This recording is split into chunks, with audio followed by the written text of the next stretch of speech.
Olá, alunos! Sejam bem-vindos ao canal da Astra Educa e hoje vamos estudar o exercício, uma etapa fundamental da vida funcional do servidor público prevista na Lei nº 8.112 de 1990. Até aqui, já aprendemos que a aprovação em concurso público não transforma automaticamente o candidato em servidor, que a nomeação representa o ato administrativo pelo qual a administração convoca o candidato para ocupar um cargo, e que a posse é o momento em que ocorre a investidura no cargo público. No entanto, mesmo após a posse, ainda existe uma etapa indispensável para que o servidor comece efetivamente sua atuação na administração pública. Essa etapa é o exercício, assunto bastante cobrado pelas bancas examinadoras e que costuma gerar dúvidas devido aos prazos e às consequências jurídicas previstas na legislação. Para compreender esse instituto, precisamos começar pelo conceito de exercício. De acordo com a Lei nº 8.112, exercício é o efetivo desempenho das atribuições do cargo público ou da função de confiança. Em outras palavras, é o momento em que o servidor começa a trabalhar, passando a desempenhar, na prática, todas as atividades inerentes ao cargo para o qual foi investido.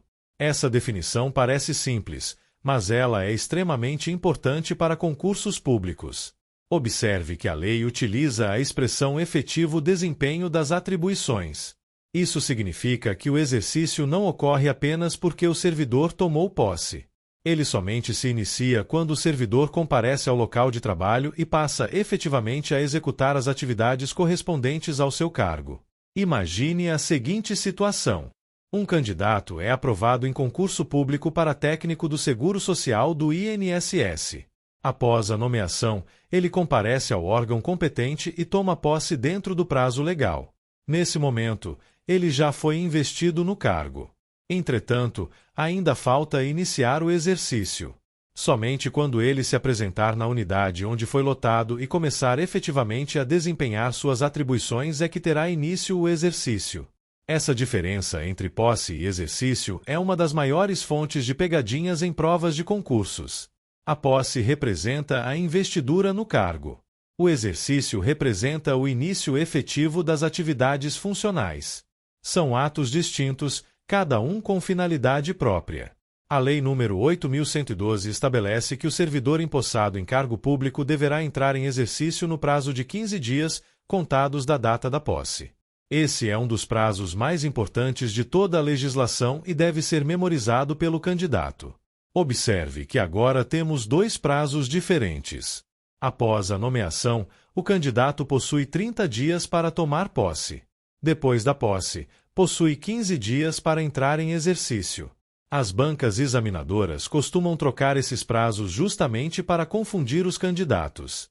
Caso o servidor não entre em exercício dentro do prazo legal, a consequência prevista na Lei nº 8.112 é bastante séria. O servidor será exonerado do cargo. Diferentemente da situação em que o candidato deixa de tomar posse, aqui já existe investidura, pois ela ocorreu no momento da posse. Assim, a consequência jurídica deixa de ser tornar sem efeito a nomeação e passa a ser a exoneração. Essa distinção é muito importante. Se o candidato não toma posse, a nomeação é tornada sem efeito. Se toma posse, mas não entra em exercício dentro do prazo legal, ocorre a exoneração. Essa diferença aparece constantemente nas provas. Outro aspecto relevante é compreender que o exercício depende da lotação do servidor. Após a posse, a administração informa em qual unidade administrativa ele desempenhará suas funções. Essa unidade poderá ser um ministério, uma superintendência, uma agência, uma delegacia, uma repartição ou qualquer outro órgão integrante da estrutura administrativa. É justamente nessa unidade que o servidor deverá se apresentar para iniciar suas atividades, observando o prazo estabelecido pela Lei nº 8.112.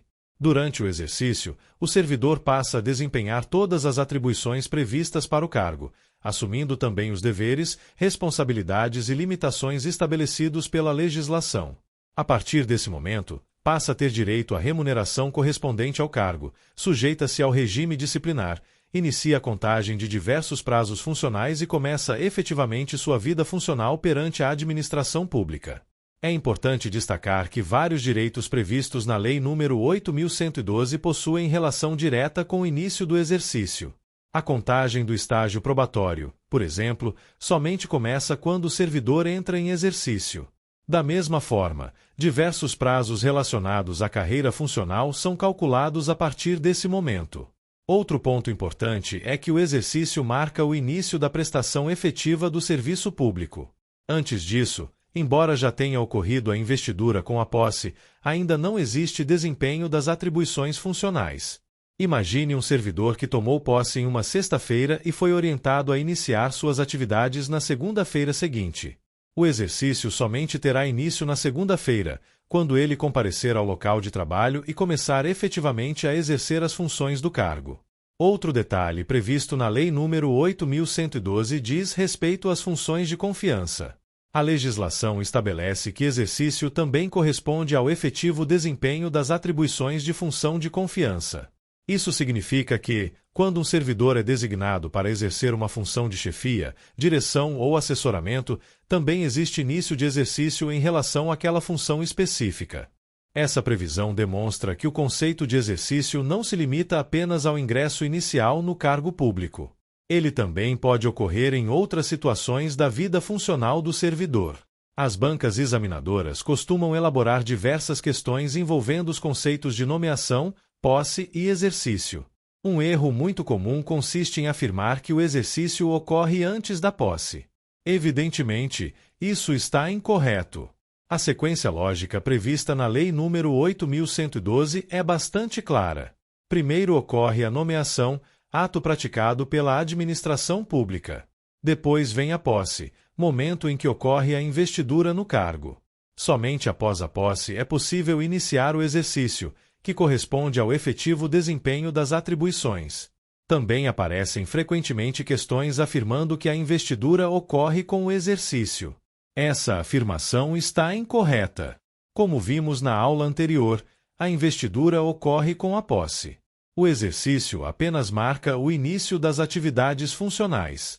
Outro erro bastante explorado consiste em afirmar que o prazo para entrar em exercício é de 30 dias. Essa informação também está incorreta. Os 30 dias correspondem ao prazo para a posse. O exercício deve ocorrer dentro de 15 dias contados da posse. As bancas também costumam perguntar qual é a consequência do descumprimento desse prazo. Muitos candidatos confundem as respostas e afirmam que a nomeação será tornada sem efeito. Entretanto, essa consequência somente ocorre quando o candidato não toma posse. Se já houve posse, mas não ocorreu o exercício no prazo legal, a consequência é a exoneração. Outro aspecto interessante é que o exercício representa o início da efetiva prestação de serviços ao Estado. É nesse momento que o servidor passa a vivenciar diariamente suas atribuições, aplicando na prática os conhecimentos necessários para desempenhar suas funções com eficiência e responsabilidade. Além disso, a partir do exercício, o servidor passa a integrar plenamente a rotina administrativa do órgão, submetendo-se aos deveres funcionais previstos na Lei nº 8.112, às normas internas da instituição e aos princípios constitucionais que regem toda a administração pública. É importante lembrar que o exercício não constitui mera formalidade burocrática. Ele representa o verdadeiro início da carreira pública, pois é a partir dele que começam a ser produzidos os efeitos concretos da relação funcional entre o servidor e a administração. Para facilitar sua memorização, guarde a seguinte sequência. O concurso público seleciona os candidatos. A nomeação representa o chamamento oficial realizado pela administração. A posse ocorre dentro do prazo de 30 dias e corresponde à investidura no cargo. Após a posse, o servidor possui 15 dias para entrar em exercício, iniciando efetivamente suas atividades funcionais. Se não tomar posse, a nomeação será tornada sem efeito. Se tomar posse, mas não entrar em exercício, será exonerado. Essa sequência é uma das mais importantes de toda a Lei nº 8.112 e aparece repetidamente nas provas de concursos públicos. Compreender corretamente cada uma dessas etapas permitirá resolver inúmeras questões envolvendo provimento, investidura, prazos e início da vida funcional do servidor. Na próxima aula, estudaremos o estágio probatório, período em que o servidor será avaliado quanto ao desempenho de suas atribuições, à sua aptidão para o cargo e ao cumprimento dos requisitos estabelecidos pela legislação para aquisição da estabilidade no Serviço Público Federal.